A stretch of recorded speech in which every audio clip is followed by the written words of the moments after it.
আচ্ছা, মাছ চাষে সবচেয়ে লাভজনক ফেজ কোনটি? কম সময়ে অধিক প্রফিট উঠে আসে এমন কোনো ফেজ আছে কি? রেণু থেকে ধানি উৎপাদন ও বিক্রি মাত্র 20 থেকে 30 দিনে দ্বিগুণ লাভ সহ ইনভেস্টমেন্ট উঠে আসে চাষির নিকট।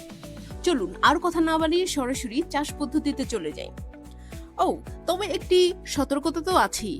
সবচেয়ে প্রফিটেবল বিজনেস থেকে উচ্চ প্রফিট তোলার পূর্বে কিছু প্রিকশন বা পূর্বশর্ত তো মানতেই হবে। নাম্বার 1, ভালোভাবে পুকুর প্রস্তুত করতে হবে। নাম্বার 2, ভালো জাতের মাছ থেকে রেণু সংগ্রহ করতে হবে। নাম্বার 3, সঠিক খাবার সঠিক সময়ে প্রয়োগ করতে হবে। আপনারা অলরেডি দেখতেই পেরেছেন যে আমার পুকুরটি একটি আদর্শ পুকুর নয়। রেণুর জিরো মর্টালিটি নিশ্চিত করতে অবশ্যই পুকুর পাড় সম্পূর্ণরূপে প্রস্তুত করে নিতে হবে এবং নেটিং এক্ষেত্রে অপরিহার্য।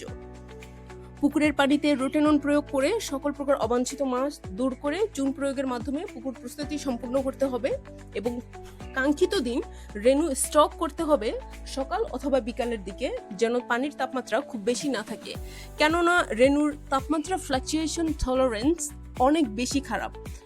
2 বেলা খাবার প্রয়োগ করতে হবে সূর্য ওঠার আগে এবং পরে, আর এই পদ্ধতিতে খাবার প্রয়োগ করা চলবে 1 সপ্তাহ পর্যন্ত। স্ক্রিনে আপনারা অলরেডি দেখতে পাচ্ছেন রেণুর চলাচল, বিশেষ করে এটা 10 দিনের ধানি। মাশাআল্লাহ, গ্রোথ এবং মুভমেন্টটা অসাধারণ। নতুন চাষি ও ভাই বোনেরা, রেণু বা বড় মাছ চাষ বিষয়ক যে কোনো প্রকার কৌতূহল বা জিজ্ঞাসা যদি থাকে অবশ্যই আমাকে আপনারা নিঃসংকোচে জিজ্ঞাসা করতে পারেন। একজন মৎস্য কর্মকর্তা হিসেবে যথাযথ সমাধান দিতে চেষ্টা করব ইনশাল্লাহ। ভালো থাকবেন। আসসালামু আলাইকুম।